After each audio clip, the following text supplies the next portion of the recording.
ಮಧ್ಯಾಹ್ನದ ಊಟಕ್ಕೆ ಇದೊಂಥರ ಬೆಸ್ಟ್ ಕಾಂಬೋ ಅಂತ ಹೇಳ್ಬೋದು. ಘೀ ರೈಸ್ ಹಾಗೆಯೇ ವೆಜಿಟಬಲ್ ಕುರ್ಮಾ. ಮನೇಲೇ ಬಳಸೋ ಅಕ್ಕಿಯಿಂದ ಉದುದ್ರಾಗಿ ಘೀ ರೈಸ್ ಮಾಡಿ ಹಾಗೆಯೇ ಮನೇಲಿರೋ ತರಕಾರಿನಲ್ಲೇ ವೆಜಿಟಬಲ್ ಕುರ್ಮಾ ಮಾಡಿರೋದು. ತುಂಬ ಈಸಿ ಮಾಡೋದು, ಹಾಗೆಯೇ ತುಂಬ ಟೇಸ್ಟಿಯಾಗಿರುತ್ತೆ. ವೆಜಿಟಬಲ್ ಕುರ್ಮಾ ಒಬ್ಬೊಬ್ಬರು ಒಂದೊಂಥರ ಸ್ವಲ್ಪ ಬೇರೆ ಬೇರೆ ಥರ ಮಾಡ್ಕೋತಾರೆ. ನಾನಿವತ್ತು ಹೇಗೆ ಮಾಡಿದ್ದೀನಿ ಅಂತ ನಿಮಗೆ ತೋರಿಸ್ತಾ ಇದ್ದೀನಿ. ಫಸ್ಟು ನಾನಿಲ್ಲಿ ವೆಜಿಟಬಲ್ ಕುರ್ಮಾ ಮಾಡ್ಕೊಳ್ಳೋಕ್ಕೆ ಒಂದು ಸ್ವಲ್ಪ ದಪ್ಪ ಈರುಳ್ಳಿನ ಚಾಪರ್ಗೆ ಹಾಕ್ಕೊಂಡು ಎಷ್ಟು ಚಿಕ್ಕದಾಗುತ್ತೋ ಅಷ್ಟು ಚಿಕ್ಕದಾಗಿ ಚಾಪ್ ಮಾಡ್ಕೊತಾ ಇದ್ದೀನಿ. ಹಾಗೆಯೇ ಇದಕ್ಕೆ ಏನೇನು ತರಕಾರಿ ಬೇಕೋ ಅದನ್ನೆಲ್ಲ ಮುಂಚೆನೇ ಕಟ್ ಮಾಡಿ ರೆಡಿ ಮಾಡಿ ಇಟ್ಕೊಂಡ್ಬಿಟ್ಟಿದ್ದೀನಿ. ಒಂದು ಕೈ ಹಿಡಿಯೋಷ್ಟು ಬೀನ್ಸು, ಒಂದು ಕ್ಯಾರೆಟು, ಹಾಗೆಯೇ ಒಂದು ಕೈ ಹಿಡಿಯೋಷ್ಟು ಬಟಾಣಿ. ತರಕಾರಿಗಳನ್ನೆಲ್ಲ ನಿಮಗೆ ಹೇಗೆ ಬೇಕೋ ಆ ಥರ ನೀವು ಕಟ್ ಮಾಡ್ಕೋಬೋದು. ಯಾವ್ಯಾವ ತರಕಾರಿ ಇಷ್ಟನೋ ಅದನ್ನೆಲ್ಲ ನೀವು ಹಾಕ್ಕೋಬೋದು. ಆಲೂಗೆಡ್ಡೆ ಕೆಲವ್ರು ಹಾಕ್ತಾರೆ, ಬೇಕಿದ್ದರೆ ಹಾಕ್ಕೋಬೋದು. ಮಸಾಲೆಗೆ ಇಲ್ಲಿ ಮಿಕ್ಸರ್ ಜಾರ್ಗೆ 1 ಇಂಚಷ್ಟು ಚಕ್ಕೆ, 2 ಲವಂಗ, 1 ಟೇಬಲ್ ಸ್ಪೂನಷ್ಟು ಗಸಗಸೆ, ಒಂದು 8 ಗೋಡಂಬಿ ಹಾಕ್ಕೊಂಡಿದ್ದೀನಿ ಥಿಕ್ನೆಸ್ಗೆ, 1 ಏಲಕ್ಕಿ, ಖಾರಕ್ಕೆ ಎಷ್ಟು ಬೇಕೋ ಅಷ್ಟು ಹಸಿಮೆಣಸಿನ್ಕಾಯಿ, 1/4 ಕಪ್ಪಷ್ಟು ತೆಂಗಿನಕಾಯಿ, 1 ಸ್ಪೂನಷ್ಟು ಜೀರಿಗೆ, ಹಾಗೆಯೇ 1 ಇಂಚಷ್ಟು ಹಸಿ ಶುಂಠಿ, ಒಂದು 3ರಿಂದ 4 ಬೆಳ್ಳುಳ್ಳಿನ ಹಾಕಿ ಒಂದು ಸ್ವಲ್ಪ ನೀರು ಹಾಕ್ಕೊಂಡು ಇದನ್ನು ಎಷ್ಟು ನುಣ್ಣಗಾಗುತ್ತೋ ಅಷ್ಟು ನುಣ್ಣಗೆ ಪೇಸ್ಟ್ ಮಾಡ್ಕೋಬೇಕು. ಇದನ್ನು ಡೈರೆಕ್ಟಾಗಿ ಕುಕ್ಕರ್ನಲ್ಲೇ ಮಾಡ್ತಾ ಇದ್ದೀನಿ. ಸೊ ಹಾಗಾಗಿ ಕುಕ್ಕರ್ಗೆ 1 ಟೇಬಲ್ ಸ್ಪೂನಷ್ಟು ಎಣ್ಣೆ ಹಾಕಿ ಜೀರಿಗೆ ಹಾಕಿ ಇದಕ್ಕೆ ಕಟ್ ಮಾಡ್ಕೊಂಡಿರೋ ಈರುಳ್ಳಿನ ಹಾಕಿಬಿಟ್ಟು ಬಾಡಿಸ್ಕೋಬೇಕು. ಈರುಳ್ಳಿ ಸ್ವಲ್ಪ ಕಲರ್ ಚೇಂಜ್ ಆಗಬೇಕು, ಅಲ್ಲಿವರೆಗೂ ಇದನ್ನು ಬಾಡಿಸ್ಕೊಂಡ್ರೆ ಆಯಿತು. ತುಂಬ ಈಸಿ ಕೂಡ ಮಾಡೋದು. ಕುಕ್ಕರ್ನಲ್ಲೇ ಡೈರೆಕ್ಟಾಗಿ ಮಾಡೋದ್ರಿಂದ ಮತ್ತೆ ತರಕಾರಿ ಬೇಯಿಸ್ಕೋಬೇಕು ಆ ಥರ ಎಲ್ಲ ಏನಿಲ್ಲ.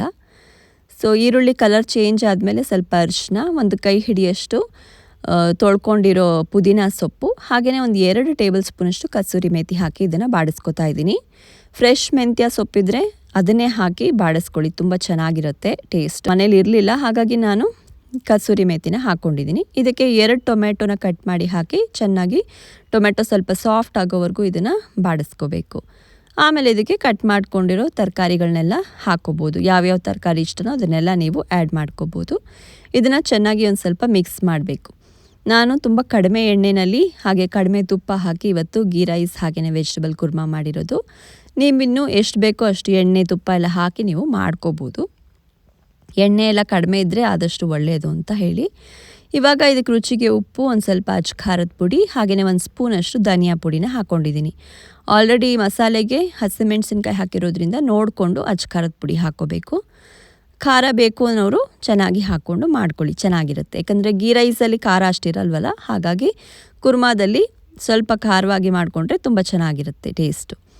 ಇವಾಗ ಇದಕ್ಕೆ ರುಬ್ಬಿಟ್ಕೊಂಡಿರೋ ಮಸಾಲೆನ ಹಾಕಿಬಿಟ್ಟು ಅದಕ್ಕೆ 1 ಗ್ಲಾಸಷ್ಟು ನೀರನ್ನು ಹಾಕಿಬಿಟ್ಟು ಮಸಾಲೆ ಎಲ್ಲ ತೆಕ್ಕೊಂಡು ಮತ್ತೆ ಇದಕ್ಕೆ ಇನ್ನೊಂದು ಸ್ವಲ್ಪ ನೀರನ್ನು ಹಾಕ್ಕೊಂಡಿದ್ದೀನಿ. ಕನ್ಸಿಸ್ಟೆನ್ಸಿ ನೋಡ್ಕೊಂಡು ನೀವು ನೀರನ್ನು ಜಾಸ್ತಿ ಕಮ್ಮಿ ಮಾಡ್ಕೋಬೋದು. ಸೊ ಒಂದು ಅರ್ಧ ಸ್ಪೂನಷ್ಟು ಸಕ್ಕರೆ ಕೂಡ ಹಾಕಿದ್ದೀನಿ. ನಂಗೆ ಒಂಚೂರು ಉಪ್ಪು ಕಡಿಮೆ ಅನ್ನಿಸ್ತು, ಹಾಗಾಗಿ ಮತ್ತೆ ನಾನು ಉಪ್ಪು ಹಾಕಿ ಇದನ್ನು ಮಿಕ್ಸ್ ಮಾಡಿಬಿಟ್ಟು ಗ್ಯಾಸ್ ಆದರೆ ಇದು ಮೀಡಿಯಮ್ ಉರಿನಲ್ಲೇ ಮುಚ್ಚಿಬಿಟ್ಟು ಇದನ್ನು 1 ವಿಸಿಲ್ ಬರೋವರೆಗೂ ಬೇಯಿಸ್ಕೊತಾ ಇದ್ದೀನಿ. ಅಷ್ಟೇ ಸಾಕು, ತುಂಬ ತರಕಾರಿ ಎಲ್ಲ ಮ್ಯಾಶ್ ಆಗಬಾರ್ದು. ಅದು ಬೇಯೋಷ್ಟೊತ್ತಿಗೆ ಇಲ್ಲಿ ಅಕ್ಕಿನ ನಾನು ತೊಳ್ಕೊಂಡು ಒಂದು ಸ್ವಲ್ಪ ನೀರಿನಲ್ಲಿ ನೆನೆಸಿಟ್ಕೊತಾ ಇದ್ದೀನಿ. ಈ ಒಂದು ಗೀ ರೈಸ್ಗೆ ಯಾವುದೇ ಒಂದು ಬಾಸ್ಮತಿ ಲಾಂಗ್ ಗ್ರೇನ್ ರೈಸ್ ಆಗಲಿ ಅದೆಲ್ಲ ಯಾವುದು ಬೇಕಿಲ್ಲ. ನಾರ್ಮಲ್ ಅಕ್ಕಿನಲ್ಲಿ ಮಾಡ್ಕೊಂಡ್ರೇ ತುಂಬ ಚೆನ್ನಾಗಿರುತ್ತೆ. ಸೊ ನೀರು ಹಾಕಿ ನಾನು ಇದನ್ನು ಒಂದು ಸ್ವಲ್ಪ ನೆನೆಸಿಡ್ತಾ ಇದ್ದೀನಿ. ಅಷ್ಟೊತ್ತಿಗೆ ಇಲ್ಲಿ ವೆಜಿಟಬಲ್ ಕುರ್ಮಾ ಮಾಡೋಕ್ಕಿಟ್ಟಿದ್ನಲ್ಲ, ಕುಕ್ಕರ್ ಕೂಗಿ ಆರಿದೆ. ಸೊ ಗ್ಯಾಸೆಲ್ಲ ಆಫ್ ಮಾಡಿ ಆರಿದ್ಮೇಲೆ ಈಗ ನೋಡಿ ಎಷ್ಟು ಚೆನ್ನಾಗಾಗಿದೆ ಅಂತ. ಇದನ್ನು ನಾನು ಎತ್ತಿಟ್ಕೋತಾ ಇದ್ದೀನಿ. ಈಗ ಇನ್ನೊಂದು ಕುಕ್ಕರ್ನಲ್ಲಿ ನಾನು ಗೀ ರೈಸ್ ಮಾಡೋದಕ್ಕೆ ಕುಕ್ಕರ್ ಇಡ್ತಾ ಇದ್ದೀನಿ. ಇದಕ್ಕೆ 1 ಟೇಬಲ್ ಸ್ಪೂನಷ್ಟು ತುಪ್ಪ ಹಾಕೋತಾ ಇದ್ದೀನಿ. ಕೆಲವರಂತೂ ಎಣ್ಣೆ ತುಪ್ಪ ಎಲ್ಲ ಮಿಕ್ಸ್ ಮಾಡಿ ಸಿಕ್ಕಾಪಟ್ಟೆ ಹಾಕಿ ಜಿಡ್ ಮಾಡ್ತಾರೆ, ಬಟ್ ನಾನು ತುಂಬ ಕಡಿಮೆ ಹಾಕಿ ಮಾಡ್ತಾ ಇರೋದು. ಇದಕ್ಕೆ 1 ಪಲಾವ್ ಎಲೆ, ಒಂದು ಸ್ವಲ್ಪ ಚಕ್ಕೆ, ಲವಂಗ, 1 ಏಲಕ್ಕಿ ಬೇಕಿದ್ರೆ ಹಾಕ್ಕೋಬೋದು. ಹಾಗೆಯೇ ಹಸಿಮೆಣಸಿನ್ಕಾಯಿ, ಗೋಡಂಬಿ ಎಲ್ಲ ಹಾಕಿ ಈರುಳ್ಳಿ ಹಾಕಿ ಇದನ್ನು ಒಂದು ಸ್ವಲ್ಪ ಬಾಡಿಸ್ಕೋಬೇಕು. ಇದೊಂದು ಚೂರು ಕಲರ್ ಚೇಂಜ್ ಆದಮೇಲೆ ಇದಕ್ಕೆ 1/4 ಕಪ್ಪಷ್ಟು ಬಟಾಣಿ ಹಾಕ್ತಾಯಿದ್ದೀನಿ. ಸೊ ಬಟಾಣಿ ಹಾಕ್ಕೊಳ್ಳಿದ್ರೆ ತುಂಬ ಚೆನ್ನಾಗಿರುತ್ತೆ. ಚೆನ್ನಾಗಿದನ್ನು ಕೂಡ ಬಾಡಿಸ್ಬಿಟ್ಟು ಇದಕ್ಕೆ 1 ಕಪ್ಪಷ್ಟು ತೆಂಗಿನ ಹಾಲು ಹಾಕ್ತಾಯಿದ್ದೀನಿ, ಇನ್ನೊಂದು ಕಪ್ಪು ನೀರು ಹಾಕ್ತಾಯಿದ್ದೀನಿ. ಸೊ 1 ಕಪ್ ಅಕ್ಕಿಗೆ 2 ಕಪ್ ನೀರು ಅಂತ ಲೆಕ್ಕ. ಸೊ ಅದರಲ್ಲಿ 1 ಕಪ್ ತೆಂಗಿನ ಹಾಲು, ಇನ್ನೊಂದು ಕಪ್ ನೀರನ್ನು ಹಾಕಿಬಿಟ್ಟು ನೆನೆಸಿರೋ ಅಕ್ಕಿನ ನೀರು ಚೆಲ್ಬಿಟ್ಟು ಹಾಕೋತಾ ಇದ್ದೀನಿ. ತುಂಬ ಈಸಿ ಮಾಡೋದು ಗೀ ರೈಸ್, ನೀವು ಮಾಡಿರ್ಬೋದು. ಬಟ್ ಎಣ್ಣೆ ತುಪ್ಪ ಎಲ್ಲ ತುಂಬ ಹಾಕಿ ಮಾಡಿದ್ರೆ ಅದೊಂಥರ ಹೊಟ್ಟೆ ಹಿಂಸೆ ಅನಿಸುತ್ತೆ. ಈ ಥರ ಒಂದೇ ಒಂದು ಸ್ಪೂನಲ್ಲಿ ತುಪ್ಪ ಹಾಕಿ ಒಂದೇ ಒಂದು ಸ್ಪೂನ್ ತುಪ್ಪ ಹಾಕಿ ಮಾಡಿದ್ರೆ ತುಂಬ ಚೆನ್ನಾಗಿರುತ್ತೆ ಆ್ಯಂಡ್ ತುಂಬ ಕ್ಯಾಲೋರೀಸ್ ಕೂಡ ಆಗೋದಿಲ್ಲ.